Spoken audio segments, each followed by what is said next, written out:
Assalamualaikum warahmatullahi wabarakatuh.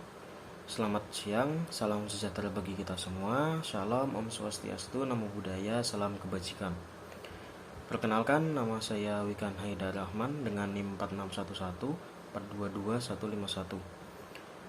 Di sini saya ingin menjelaskan sedikit tentang artikel yang saya buat, yaitu artikel tentang VR atau Virtual Reality untuk media pembelajaran di kuliah. Nah,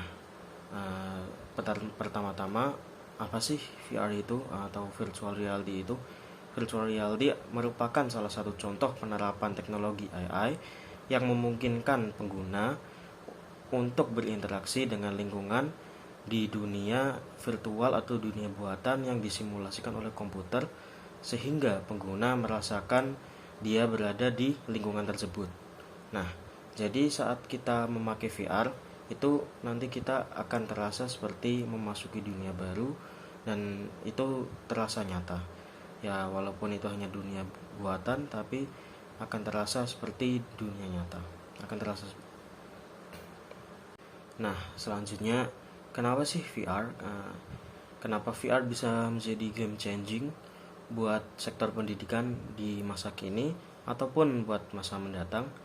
Ya, salah satu alasannya yaitu banyak mahasiswa yang menjadi bosan dan kesulitan untuk memahami mata kuliah jika materi yang diajarkan atau pengajarannya hanya terdiri dari mendengarkan dosen menjelaskan materi. Jadi banyak mahasiswa yang lebih suka langsung praktek daripada mendengarkan teori ini teori itu. Ya, alasan lainnya apa ya? Ya.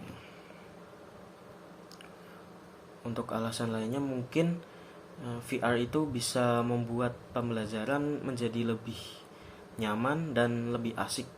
Karena kan dengan menggunakan VR, kita bisa mengeksplor segala tempat yang kita inginkan. Misal kita ingin pergi ke museum di luar negeri, itu juga bisa. Pergi ke manapun itu bisa dengan VR. Ya, mungkin masalah utamanya adalah biaya VR yang tergolong mahal ya. Ya.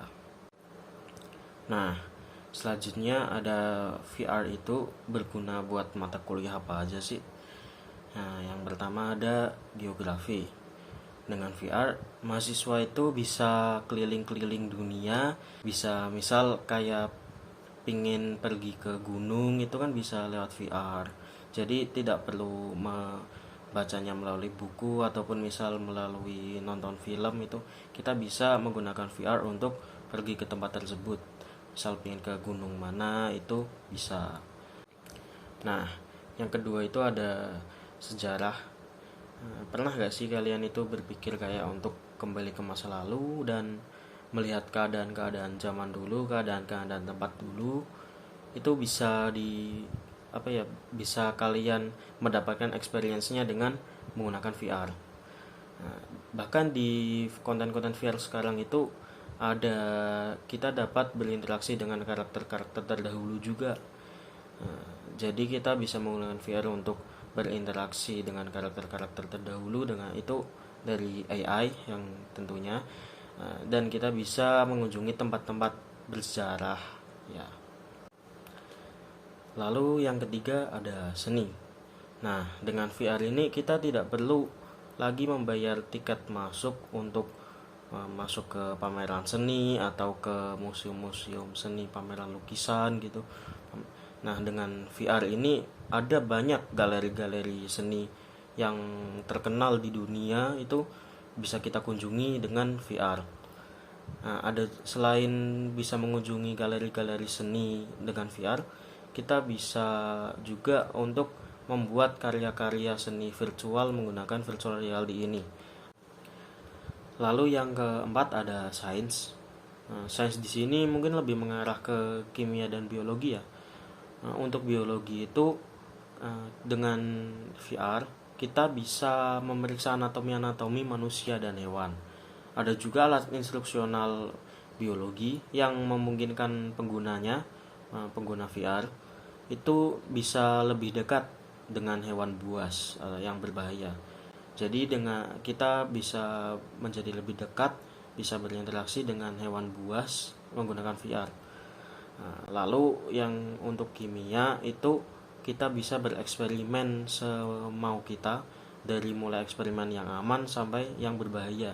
Jadi berguna juga misal kita mau bereksperimen yang sedikit berbahaya.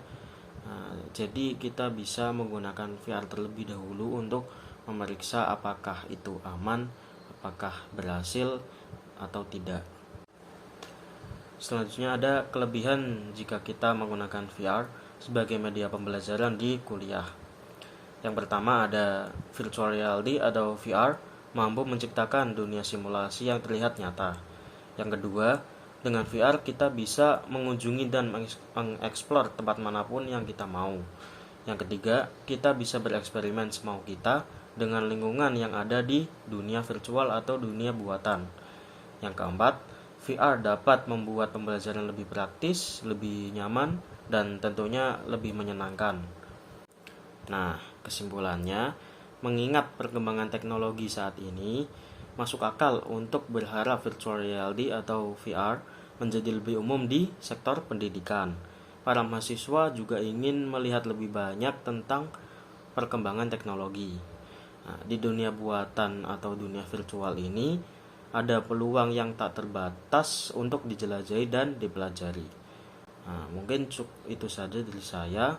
Saya minta maaf apabila ada tutur kata yang kurang berkenan. Terima kasih atas perhatiannya. Wassalamualaikum warahmatullahi wabarakatuh.